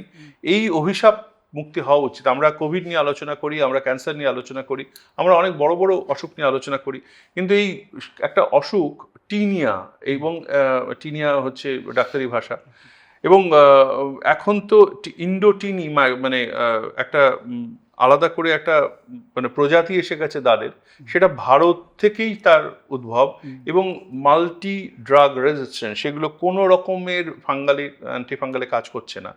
এটা আমাদের কাছে একটা ভয়ঙ্কর চিন্তার জিনিস দাঁত, এবং সেটা হয়তো সব থেকে সংক্রামক ত্বক ডিজিজের মধ্যে একটা। তাহলে একটু স্কেবিজ নিয়ে একটু বলুন, স্কেবিজ জিনিসটা কি? স্কেবিসটা হচ্ছে বাংলা ভাষায় চুলকানি। বাচ্চারা স্কুল থেকে যেটা নিয়ে আসে, হাতের খাঁজের এই জায়গাগুলোতে এবং তলপেটে যৌনাঙ্গের আশেপাশে তাইয়ে ছোট ছোট মানে চুলকানি হতে থাকবে। একজন আসা মানে বাড়ির শুধু সকলের একেবারে ওয়াইল্ড ফায়ারের মতো সেটা ছড়িয়ে পড়া। এই জিনিসটা সারিয়ে দেওয়া খুব সহজ। কিছু ওষুধ আছে, সেগুলো গলা থেকে পা পর্যন্ত লাগাতে হয়, এবং সেটা সেরেও যায়। এবং একটাই জিনিস, বাড়ি শুদ্ধ সকলকে আমরা চিকিৎসাটা করতে বলি। আচ্ছা ডাক্তারবাবু, এবার একটুখানি স্কিন কেয়ার নিয়ে আলোচনা করি। কারণ ডার্মাটোলজিস্টকে পেলে যেরকম লোকজন এই দাঁত, হাজা, চুলকানি এটা নিয়ে আলোচনা শুনতে পছন্দ করে, তার থেকে বেশি পছন্দ করে ডাক্তারবাবু টিপস দিন কি করলে আমরা সুন্দর থাকবো, এবং আমাদের হাইজিন নিয়েও একটুখানি কথা বলবো। তো প্রথম জিনিস আমাকে বলুন যে স্নান করার সময় কি ইউজ করা বেটার, মানে বেশি ফেনাওয়ালা সাবান নাকি কম ফেনাওয়ালা সাবান? আর দেখো, একটা আমার কথা একেবারে ভাইরাল হয়ে গেছিল যে আমি 40 বছর সাবান ব্যবহার করিনি। কথাটা ভুল না। আমি জানি না আমার আশেপাশে খুব দুর্গন্ধ তোমরা পাচ্ছ কিনা। সাবান জিনিসটা না আমাদের একটা কালচারাল ব্যাপারের মধ্যে এসে গেছে। আমি তো একজন খনিজ শ্রমিক নই, বা আমি মোটর মেকানিক নই, এবং আমি খেতে খামারে নেমে আমাকে কাজ করতে হয় না। তাই জন্যে রোজ যদি আমি 3 বার করে সাবান গায়ে ছোবড়া দিয়ে ঘষে ঘষে স্নান করি, আমার চামড়া পরিষ্কার থাকবে না। আমাকে দেখে তোমাদের খুব অপরিষ্কার মনে হচ্ছে না।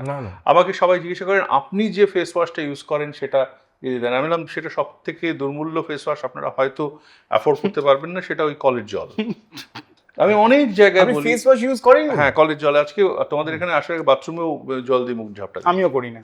এইটাই হচ্ছে একটা জিনিস যে আমাদের ওপরের ত্বকের কিন্তু নিজেকে পরিষ্কার রাখার একটা প্রক্রিয়া আছে। আমাদের প্রত্যেক 28 দিন অন্তর এই যে ত্বকের পুরোটাই চেঞ্জ হয়ে যায়। আমরা সাপ নই, বছরে একবার খোলস চাই না, প্রত্যেক মুহূর্তেই হাজার হাজার দেহকোষ ঝরে পড়ে, তার সঙ্গে এনভায়রনমেন্টাল পলিউটেন্টগুলো ঝরে পড়ে, তার সঙ্গে তুমি যদি দিনে একবার দুবার ভালো করে স্নান করে নাও ঐশ্বর উষ্ণ গরম জলে, মোর দ্যান এনাফ।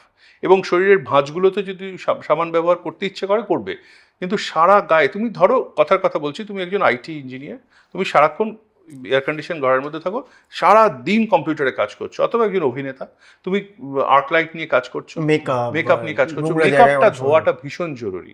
যতক্ষণ মেকআপ দিচ্ছ তত মেকআপটা লাগিয়ে কখনো শুয়ে পড়বে না।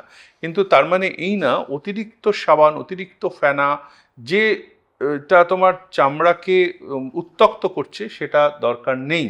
আরেকটা হচ্ছে আমাদের স্কিনের জন্য কিছু বন্ধু ব্যাকটেরিয়া দরকার হয়, সেটা হচ্ছে আমাদের বর্ডার সিকিউরিটি ফোর্স।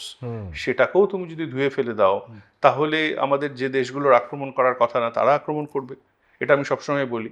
তাই জন্য বন্ধু ব্যাকটেরিয়া, বিশেষ করে বর্ডার সিকিউরিটি ফোর্সকে ধুয়ে মুছে সাফ করে দেয় এই তথাকথিত সাবান এবং জীবাণুনাশক সাবান। একদম। সেই জীবাণুনাশক সাবানের মধ্যে তারা অন্ধভাবে ব্যাকটেরিয়াগুলোকে তো মারেই, পিএইচ ব্যালেন্সও ঠিক রাখে না।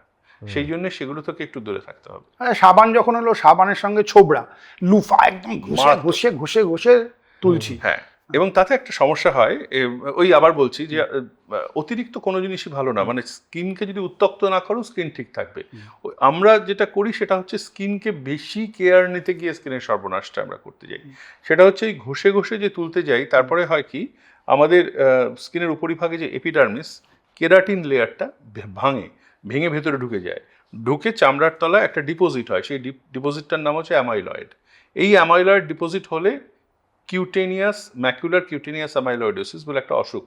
ওপর থেকে কীরকম লাগে, কালো, অনেকেই আমরা জানি, আমাদের বাড়ির অনেকেরই থাকে, একটা নেটওয়ার্কের মতো একটা কালো কালো কালো কালো ভাব হাতের এখানে স্নানের সময় যে জায়গাটা আমরা ঘষি, এবং পিঠে যতখানি পর্যন্ত হাতটা যায়, তার তলায় যেখানে যায় না, পিঠের যেখানটা যায় না, সেখানটা ফর্সা নর্মাল থাকে। এটা একটা সাইন। ঠিক যেখানে যায় না নর্মাল, যেখানে হাতটা যায় সেখানটা কালো হয়ে গেল, অ্যামাইলয়েডোসিস। এবং পায়ে এইখানটায় এই ক্রনিক কিউটেনিয়াস অ্যামাইলয়েডোসিসটা মানুষের আবার একটা হস্তশিল্প। যদি না ঘষা হয়, ওই নেট লুফা খোসা যেটাও বললো, 3টে ভয়ঙ্কর ক্ষতিকর, ওইটা দিয়ে ঘষে স্নান করে গায়ের চামড়ার উপকার তো হয়ই না, চামড়া তো কথা বলতে পারে না, তার একটা প্রতিক্রিয়া হচ্ছে যে ভাই আর নয়, আর অত্যাচার করো না আমার উপরে। মানে আপনি যেটা দেখতে পাচ্ছেন, ওই স্ক্রচ বাইট বা ওই মেটাল ব্রাশ দিয়ে ঘষলে চামড়ার যে অবস্থা হয়, ওই নিঃশব্দে সেটাই করছেন আর কি। একদমই। আচ্ছা ডাক্তার, অনেকের দেখেছি যে ঘাড় কালো হয়ে যায়, বা বগল কালো হয়ে যায়, বা ওই কুচকি কালো হয়ে যায়, হাঁটু কালো হয়ে যায়, সেটা কিভাবে পরিষ্কার করবো, ঠিক করবো কি? সেটা হচ্ছে আমাদের ওই অ্যাকান্থোসিস নিগ্রিকান্স বলে একটা অসুখ আছে, সেইটা থেকে কালো হয়ে যাওয়া। পৃথুল যদি হন তাহলে হতে পারে, অথবা ফাঙ্গাল ইনফেকশন সেরে যাওয়ার পর, বিশেষত বগলে, বা সেবোরিক ডার্মাটাইটিস সেরে যাওয়ার পর, বা কুঁচকিতে, তার থেকে কালো হয়ে যায়। তার জন্য প্রথমেই চিকিৎসাটা ঠিকভাবে হওয়া উচিত যাতে এটা না হয়। আর চিকিৎসাটা করার পরে ওইখানটায় কিছু ডিপিগমেন্টিং ওষুধ আমাদের আছে, যার মধ্যে স্টেরয়েড নেই, যার মধ্যে হাইড্রোকুইনন নেই, সেগুলো ছাড়া এখন কিছু ওষুধ এসে গেছে, সেগুলো দিলে অনেকটা হালকা করা যায়। তবে পুরোপুরি, মানে যেটা আর্মপিটের বা গ্রয়েনের যে পিগমেন্টেশন, পুরোপুরি যায় না। কিন্তু এবার আসি তেলে। আমরা অনেক সময় তেল ব্যবহার করে থাকি, বিশেষ করে শীতকালে মালিশ নেওয়ার ক্ষেত্রে। অবশ্যই। কোন তেল ভালো চামড়ার জন্য? হ্যাঁ, এখানে একটা পরিষ্কার জিনিস বলি যে অলিভ অয়েল, ইতালিয়ান অলিভ অয়েলই যে মাখতে হবে তা নয়। আমাদের দেশের যে নারকোল তেল আছে, সেটা ওই অলিভ অয়েলের মতোই কার্যকারী। আমি মানে এই জিনিসটা সবসময় বলি যে আপনারা গলা নামিয়ে বলবেন না যে নারকোল তেল, গর্বের সাথে বলুন নারকোল তেল। এবং সারা বছরই স্নানের আগে যদি একটু বিরক্তি লাগতে পারে গরমকালে, কিন্তু নারকোল তেলের মতো স্কিনকে প্রোটেক্ট করে রাখার মতো জিনিস কমই আছে। এবং সারা গায়ে মাখা উচিত, মাথায় নয়। মাথায় তেল মাখার জিনিসটা, এটা আবার বলছি, তেলা মাথায় তেল দেওয়াটা বাঙালি জাতির বদভ্যাস। সেটা স্কিন বিশেষজ্ঞ না হয়েই বিদ্যাসাগর মশাই বলে গিয়েছিলেন। সেটা হচ্ছে আমাদের মাথায় প্রায় 1 লক্ষ চুল থাকে, এবং তার মধ্যে রোমকূপ থাকে। এই রোমকূপ থেকে তেল বেরোয়। তেলের কাজ হচ্ছে চুলটাকে শাইন রাখা, চুলটার কন্ডিশনিং এফেক্ট, এছাড়া তেলের কোনো কাজ নেই। এর উপর যদি তেল দেওয়া হয় তাহলে সেটা তেলা মাথায় তেল দেওয়া, সেটা আমাদের এনভায়রনমেন্টাল পলিউটেন্টগুলোকে ওখানে আটকাচ্ছে, করে একটা মানে জঘন্য একটা পরিবেশ তৈরি করছে। তাই জন্য মাথায় তেল নয়, সারা গায়ে তেল মাখুন, এবং সেটা সারা বছর সারা জীবন মাখতে পারেন। আর মাখা উচিত। ময়েশ্চারাইজার? হ্যাঁ, ময়েশ্চারাইজার হচ্ছে স্নান করলেও, স্নান করার পরে ময়েশ্চারাইজার, যে জলটা শরীরে বসলো সেটাকে আটকে রাখার জন্য ওপর একটা লেয়ার হচ্ছে ময়েশ্চারাইজার, এটা দরকার। মাথার যখন কথা এলো তখন খুশকি আসবে না, এটা তো হতে পারে না। খুশকি জিনিসটা কি? এটা একটা মাইল্ড ইস্ট ছত্রাক জাতীয় সংক্রমণ। সেটা আমাদের যে মরা চামড়া যেগুলো, সেগুলো তো একটা জঙ্গলের মধ্যে পচা পাতার স্তূপ যেরকম জমে থাকে, সেগুলোই হচ্ছে খুশকি। তার উপর ওই ফাঙ্গাল ইনফেকশনটা জমে যে জিনিসটা হয়, তার উপর আমরা যদি তেল মাখতেই থাকি, সেখানে এমনিতেই ওভার অয়েলড মাথাটা, তার উপর তেল মাখছি, সেই জিনিসটা যেটা তৈরি হয় সেটা খুশকি। আর এর বড় ভাই যেটা সেবোরিক সোরিয়াসিসের দিকে হাতে চলটা উঠছে, সেটা একটু সিরিয়াস ব্যাপার। আচ্ছা, আমাদের বডি হেয়ার কতটা গুরুত্বপূর্ণ আমাদের দেহের প্রোটেকশনের জন্য? আর যদি আমি হেয়ার রিমুভ করি তাহলে কোনটা বেটার, রেজার নাকি ক্রিম? সব থেকে বেশি ইম্পর্টেন্ট যে জায়গাগুলো, সেখানেই প্রকৃতি মাথার চুল দিয়েছেন, এবং বডি হেয়ারেরও একটা আমাদের শরীরের তার থেকে শ্বেদ নিঃসরণ, প্রত্যেকটার কারণ থাকে, একদম বৈজ্ঞানিক কারণ। এমনি এমনি কোনো জায়গায় কোনো জিনিস নাক তৈরি হয়নি, চোখ তৈরি হয়নি, প্রত্যেকটার আলাদা আলাদা কারণ আছে। কিভাবে হেয়ার রিমুভ করা হবে, এই হেয়ার রিমুভ করা আমার কাছে যখন 98-99 সালে একটি ছেলে এসে বলেছিল তার সারা শরীরের হেয়ার রিমুভ করে দিতে হবে, তখন আমি খুব আশ্চর্য হয়ে গেছিলাম। আমি ভেবেছিলাম ছেলেটা কি উন্মাদ। এখন বুঝি এটা একদম তার ব্যক্তিগত চিন্তা। তাকে উন্মাদ বলে স্ট্যাম্প মারার আমার কোনো কারণ নেই। সে হতেই পারে, সে সালমান খানের মতো, তার দেখতে হতেই চেষ্টা করতে, এবং স্পেশালি যারা ওয়ার্কআউট করে তারা চায় অবশ্যই, যে হ্যাঁ। হেয়ার গুলো না থাকলে তাদের মাসল গুলো বেশি ভিজিবল একদম, এবং তাতে কোনো কিছু অন্যায় নেই। তাই জন্য আমাদের কাছে শুধু মহিলারাই যে অবাঞ্ছিত লোম তুলতে আসেন তা না, পুরুষেরাও আসেন, এবং এটা কিন্তু বলে রাখা দরকার, যেটা নারী পুরুষ এখানে কোনো ভেদ নেই। আর হেয়ার রিমুভ করার সেরা পদ্ধতি অবশ্যই লেজার। সেকেন্ড বেসড সেটা বাড়িতে করতে পারেন, সেটা হচ্ছে রেজার, যেটা আমরা রোজ দাড়ি কাটছি।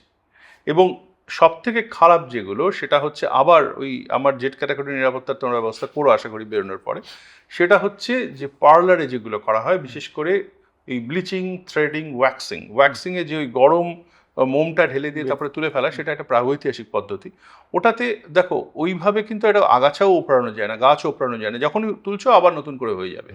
কিন্তু ওই রোজ যদি একটা ফিমেল রেজার দিয়ে কেউ, কোনো বোন, কোনো বাচ্চা, সে যদি করে, একটা পরিষ্কার জিনিস বলে দিচ্ছি, লক্ষ ব্লেডেও কামালেতে উঠবে না কো গোফার দাড়ি, যেটা সেই পাগলা গারদ গানটাই ছিল, সেটা কিন্তু সত্যি। যতই কাটো নতুন করে, শিবরাম বলে গেছিলেন কাম আও, যত কামাবে তত আসবে। আমরা যতই কামাই, সংখ্যায়ও বাড়ে না, থিকনেসেও বাড়ে না। তাই জন্য মেয়েরা ভয় পায় যে আমি শেভ করবো ছেলেদের মতো দাড়ি হয়ে যায়। হ্যাঁ, এটা অনেকের ধারণা রয়েছে, একদম ভুল ধারণা। যে বারবার অনেকে দেখেছি বাচ্চাকে বারবার ন্যাড়া করায়, চুলের গ্রোথ হবে। এটা একদম ভুল ধারণা। বাচ্চার চুল ন্যাড়া করাটাও উচিত নয়, তার ধর্মীয় কারণেই প্রধানত হয়, কিন্তু সেটাও বলবো ধর্মীয় কারণটা বাদ রেখে অন্য কোনো কারণে, কোনো অসুখ সারানো, ওগুলো দরকার হয় না। কিন্তু ওই, এবং তাতে চুল গ্রো যে বেশি করবে, সেগুলো ভুল ধারণা। তাই জন্যে ওই ফিমেল রেজার দিয়ে চমৎকার করা যায়, এবং বহু মানুষ, অনেকেই আছেন, এবং শুনলে আশ্চর্য হবে, বহু অভিনেত্রী আছেন যারা সারা জীবনই, তাদের হয়তো সময় হয় না যে লেজার করার, তারা কিন্তু দিব্যি রেজার দিয়ে চালিয়ে যান, এদেশে ও দেশেও। ডার্মাটোলজিস্টরা এসটিডি, সেক্সুয়ালি ট্রান্সমিটেড ডিজিজ, অবশ্যই, এটাও নিয়ে তারা রুগী দেখেন। অবশ্যই। তো এটা তারা কি দেখেন? অনেকগুলো ডিজিজ আছে, যেমন আমরা সিফিলিস, গনোরিয়ার কথা জানি, সেটা ব্যাকটেরিয়াল। এছাড়া আঁচিল, নানা রকমের আঁচিল, সেটা মোলাস্কাম কন্টাজিওসাম হতে পারে, অথবা যেটা ওয়ার্ট, জেনিটাল ওয়ার্ট যেগুলো, সেটা মুখের ভেতরেও অনেকের হতে পারে এবং যৌনাঙ্গেও হতে পারে।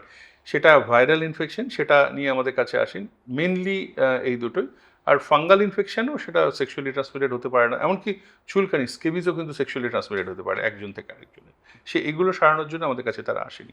প্রধানত আজকাল যেটা আমরা দেখি সেটা হচ্ছে ভাইরাল এসটিডিগুলো, ভাইরাল অসুখগুলো, তবে একটা জিনিস হচ্ছে যে কোভিডের পরে বা HIV সংক্রমণের সারা পৃথিবী জুড়ে যে ব্যাপারটা হলো, তারপরে কিছু সচেতনতা বেড়েছে এবং আমাদের দেশেও দুর্বার সংস্থা যারা কাজ করছেন কলকাতাতেই, কলকাতার যে রেড লাইট এরিয়াগুলোতে এটা বিরাট একটা কাজ করেছেন যে প্রত্যেকটি ওখানে কাস্টমার যারা আসেন তাদের বাধ্যতামূলকভাবে কন্ডোম ব্যবহার করা এবং সেটা ছাড়া তারা কেউ যেতে পারবেন না।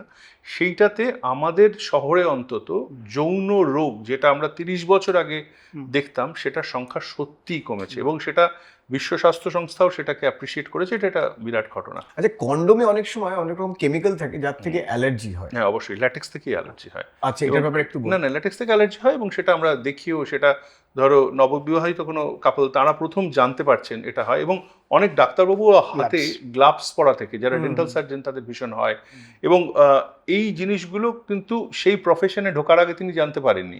সেই হাতে যে গ্লাভসটা পরছেন সেই ল্যাটেক্স থেকে হচ্ছে, তার কি বিপদ।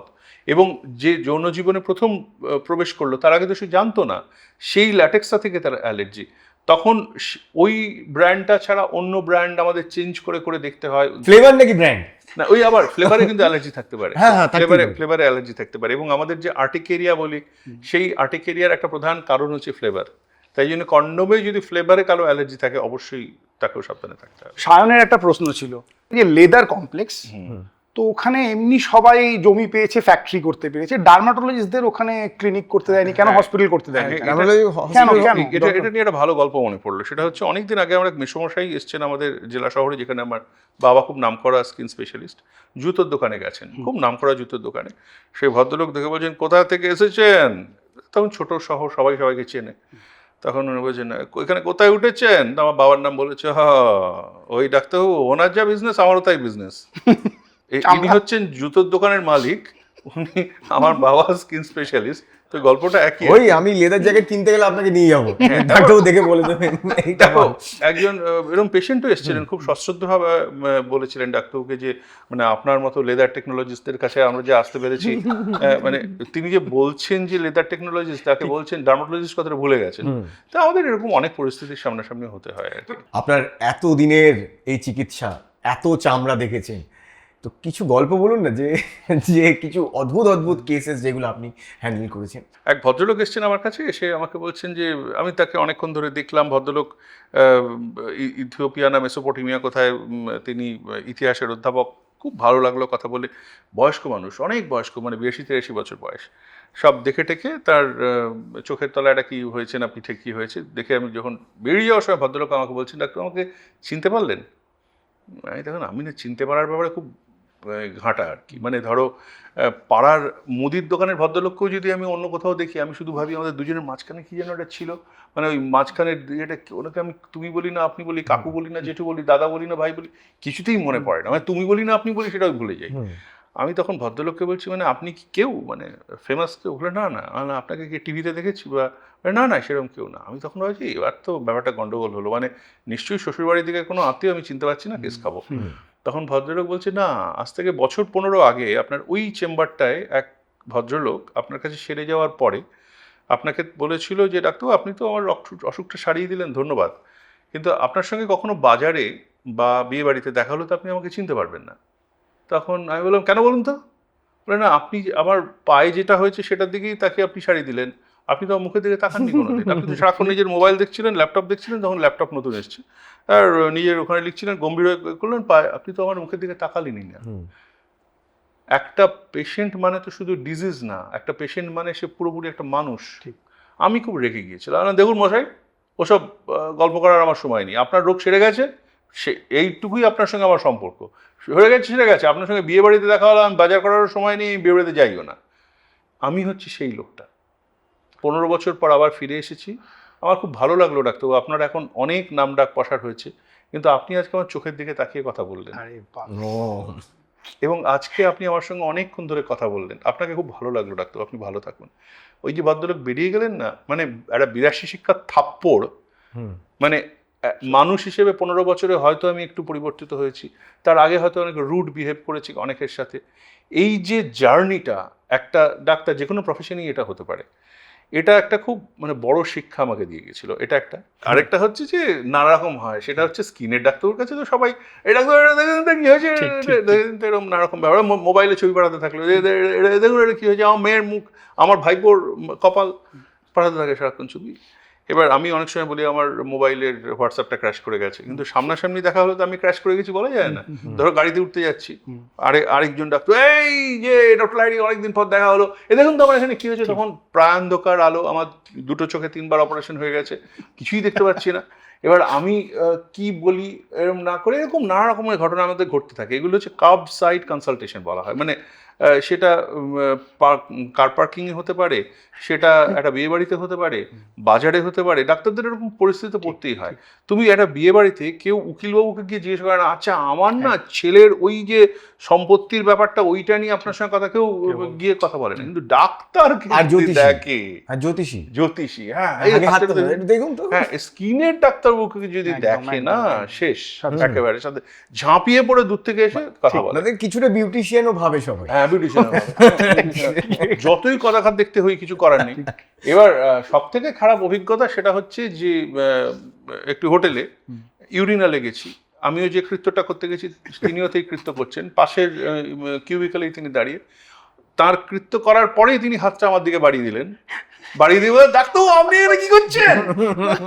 এই যে ঘটনাটা, আমি ওখানে যে কাজটা করতে গেছি উনিও সেই কাজটা করতে গেছেন, সেই হাতটা ধরা হবে কিনা আমি আজও বুঝতে পারি। আঁচিলের ব্যাপারে একটা কথা প্রচলিত রয়েছে যে আঁচিল যদি একবার হয় তাহলে নাকি সারে না। দেখো আঁচিল বলতে না বাঙালি অনেক রকম জিনিস বোঝে, সেটা একটা তিলকে বোঝায়, তালকেও বোঝায়, ডাবকে বোঝায় কিনা জানি না, তবে নানা রকমের আমাদের স্কিনের ওপর যে ট্যাগ যেগুলো হয়, স্কিন ট্যাগস যেগুলো হয়, ডার্মাটোসিস প্যাপুলোসা নাইগ্রা বলে একটা অসুখের কথা, বাঙালির কাছে সবগুলোই আঁচিল। এখন ভাইরাল ওয়ার্ট যেগুলো আমাদের প্রধানত, সেগুলো আমাদের কাছে আঁচিল হিসেবে আসে প্রত্যেকটাই। বা একটা লোকের একটা জন্মগত একটা তিল বা আঁচিল, সেটা যত বড় হচ্ছে সেটাও তত বড় হচ্ছে, তার বাবারও হয়তো ওই জায়গাটা ছিল, তারও আছে। আমাদের এরকম অনেক বিখ্যাত মানুষ আছেন যাদের দেখবে সেই আঁচিলটাই একটা ট্রেডমার্ক হয়ে দাঁড়ায়। সেই জিনিসগুলো প্রত্যেকটা কিন্তু কি জিনিস সেটা আমাদের জেনে তার চিকিৎসা করা উচিত। কোনটা কাটা উচিত, কোনটাকে জ্বালিয়ে দাও, পুড়িয়ে দাও, মানে আমাদের লেজার সার্জারি করে বা ইলেকট্রো সার্জারি করে ঠিক করা উচিত, কোনটা কেটে স্কিন ফ্ল্যাপ করতে হবে প্লাস্টিক সার্জনকে দিয়ে, সেগুলো আলাদা, নাকি কোনটা কিছুই করবো না রেখে দেবো। তাই জন্য আঁচিল না পাঁচিল সেই ব্যাপারটাকে বুঝে তারপরেই আমাদের কাজটা করবো। যাক, আমরা চর্মরোগ নিয়ে অনেক আলোচনা করলাম, আমরা চামড়া নিয়ে অনেক আলোচনা করলাম। চর্মরোগকে মানে হিন্দিতে কিন্তু চরম রোগও বলা। চরম রোগ, এটা তো জটায়ুর হিন্দি। চরম চরম নয় তো, চরম চরম নয়, না এটা চরম রোগ, চরম রোগ। হ্যাঁ, তো এবার ডাক্তারবাবু সাহিত্য চর্চার দিকটা নিয়ে আলোচনা করবো। ডাক্তারবাবুর একটা বইও আমাদের সাথে রয়েছে, যতখানি ততখানি। এখানে ডাক্তারবাবুর লেখা 96টি গদ্য প্রকাশিত হয়েছে, আপনারা পড়তে পারেন। এবং ত্বক নিয়ে আপনি অনেকগুলো বই লিখেছেন, চেনা ত্বক, অজানা কথা 2002 সালে, ত্বকের আমি ত্বকের তুমি, যুক্তি, ত্বক ও গপ্প, নিঃসীমানার বেড়া, মুহূর্তের মিছিল, ত্বক নিয়ে ঝকমারি, পুরনো আখরগুলি, ত্বক টক, নানা গল্প, জানা গল্প। দুর্দান্ত, খুব সুন্দর। তো ডাক্তারবাবু এই বইগুলো পড়বেন, এবং ত্বক নিয়ে বিস্তারিত অনেক লেখা রয়েছে, কারণ ত্বক এমন একটা সাবজেক্ট এই 1 ঘন্টার আলোচনায় এটাকে কমপ্লিট করা। এই বইটায় ত্বক নিয়ে কিছু নেই, না, এই বইটায় ত্বক নিয়ে নেই। এই বইটায় বিভিন্ন বিষয় নিয়ে ডাক্তারবাবুর প্রকাশিত বিভিন্ন গদ্য, তারই একটা সংকলন এই বইটা, যতখানি ততখানি। আর ডাক্তারবাবু আজকে তো সব নিয়ে আলোচনা হলো, কিন্তু আজকের অনুষ্ঠানটা আমরা শেষ করব আপনি যদি কিছু একটা পড়ে শোনাতে চান। কুশল এবং সায়ন, তোমাদের ইঞ্জেকশন এসে সত্যি খুব ভালো লাগলো আজকে, ধন্যবাদ এখানে আনার জন্য। তবে একটা জিনিস ইঞ্জেকশন নিয়ে না বলে শেষ করাটা বোধহয় উচিত হবে না। ছোটবেলা থেকেই বাচ্চাদের মনের মধ্যে বলা ওই যে ডাক্তার আসছে ইঞ্জেকশন দিয়ে দেবে, এই জিনিসটা ভুল। একেবারে ছোট থেকেই একটি মানব সন্তানকে চিকিৎসক বিরোধী করে তোলার কিন্তু ওটা প্রথম সূচনা। তাই জন্য ওই পুলিশ আসছে তোকে ধরে নিয়ে যাবে, সেই ছেলেটি তো চোর নয়, তাই জন্য ডাক্তার এসে তোকে ইঞ্জেকশন দিয়ে দেবে, এই কথাটা বলাটাও ভুল। হ্যাঁ, তাই তো আমরা এই ইঞ্জেকশন থেকে এতটা কিউট বানিয়েছি। হ্যাঁ, এবার ডাক্তারবাবু একটা কিছু পড়ে শোনাবেন আমাদের। হ্যাঁ, একদম শেষে একটা খুব আমাদের ভীষণ প্রিয় কবির একটা প্রিয় কবিতা বলছি, এবং সেটা আমাদের আজকের এই সময়টার সাথে কিভাবে যেন মিলে যায়। 70-এর দশকে লিখে গেছিলেন কবি পূর্ণেন্দু পত্রী। পূর্ণেন্দু পত্রী শুধু একজন কবি ছিলেন না, তিনি চিত্রকর ছিলেন, তিনি অসাধারণ চিত্র পরিচালক ছিলেন, এবং তিনি ছোট গল্প লিখতেন, গদ্য লিখতেন, কবিতা লিখতেন। মানে ওই বাঙালির রেনেসাঁ যে ঘরানার, তার বোধহয় শেষ প্রতিনিধি। আমরা সত্যজিৎ রায়কে মনে রাখি, আমরা পূর্ণেন্দু পত্রিকা ভুলে গেছি। কবিতাটার নাম হচ্ছে বুঝলে রাধানাথ। একটা সাইকেল থাকলে বড় ভালো হতো, বুঝলে রাধানাথ। আরও ভালো হতো একটা মোটর বাইক থাকলে। কাঠের বাক্সে কুতকুতে খরগোশ সেরকম আতুপুতু দিনকাল নয় এখন। আগে নিজের কাছে নিজের গড়গড়ার নলের মতো লম্বা হয়ে শুয়ে থাকতো মানুষ। এখন 36 রকমের বায়নাক্কা, বুঝলে রাধানাথ। মানুষের এখন 52 রকম উবুজ্বলন্ত খিদে। এক একটা মানুষের এখন ড্রয়িং রুম দিল্লিতে, বাথরুম ত্রিবেন্দ্রমে, বেডরুম 32 গুলু ওস্তাগর লেনে। এক একটা মানুষকে এখন একই সঙ্গে সামলাতে হচ্ছে ম্যাথর, ম্যাজিস্ট্রেট এবং মন্ত্রী। টেলিফোন নামিয়ে রাখলে টেলেক্স, টেলেক্স পুড়িয়ে গেলে টেলিগ্রাম, ব্যস্ত স্টেনোর আঙুলের মতো এ থেকে ওয়াই, ওয়াই থেকে এফ, এফ থেকে জি কিংবা জেড পর্যন্ত মানুষের মাঠ দাঙ্গা দৌড়। নিজস্ব রেলগাড়ি ছাড়া, বুঝলে রাধানাথ, এত সব লাঞ্চ এবং ডিনার, এত সব ক্লাব, কনফারেন্স, সেমিনার, এত সব সিঁড়ি, সুড়ঙ্গ এবং রঙিন চোরাবালির কাছে ঝটপট পৌঁছানো বড় হাঙ্গামার ব্যাপার। একটা অ্যাম্বাসেডার থাকলে বড় ভালো হতো, বুঝলে রাধানাথ। আরও ভালো হতো ছেলেবেলার শালিকের মতো একটা পোষা হেলিকপ্টার থাকলে। অসাধারণ, অসাধারণ। অসাধারণ। অসংখ্য ধন্যবাদ ডাক্তারবাবু আমাদের শোতে আসার জন্য। এবং তার সাথে ধন্যবাদ জানাবো আমরা আমাদের আজকের পর্বের গিফট পার্টনার শালিমারকে গিফট স্পন্সর করার জন্য, এবং ধন্যবাদ জানাবো আমাদের আজকের পর্বের লোকেশন পার্টনার আলো আই কেয়ার নিউ টাউনকে। আর আপনাদেরকেও বলবো, প্লিজ আমাদের একটুখানি গ্লোটা বাড়িয়ে দিন। হ্যাঁ, একদম। যাতে আমাদের মনটা ভালো থাকে। মানে প্লিজ একটু সাবস্ক্রাইব করুন, আর এই এপিসোডগুলো প্লিজ একটু শেয়ার করুন, আর আমাদেরকে কমেন্ট করে জানান যে আর কোন কোন বিষয় নিয়ে চান যে আমরা নতুন নতুন পর্ব নিয়ে আসি। কি ডাক্তার একটু বলুন না? একদম, আপনারা জানান কি কি জানতে চান। আপনারা যেরকম জানতে চাইবেন আমরা সেরকম ভাবেই আপনাদের সামনে নতুন নতুন ডাক্তার নিয়ে আসবো। আর এই বললাম যে একটু শেয়ার করে এই এপিসোডটা, আর একটু সাবস্ক্রাইব করে আমাদের একটু সৌন্দর্য বৃদ্ধি করে দিন, আমাদের স্কিনটা একটু চকচকে করে দিন। তাহলে এখান থেকে টাটা বাই বাই বলছি। আমি সায়ন, আমি কুশল। ফিরবো অন্য কোনো পর্বে অন্য কোনো ইনজেকশন নিয়ে। ততক্ষণ সুস্থ থাকুন, যাতে ডাক্তারবাবুদের কাছে আপনাকে যেতে না হয়। আর যদি অসুস্থ হন তাহলে নিজে ডাক্তারি করবেন না। Stay fit, stay healthy. Tata.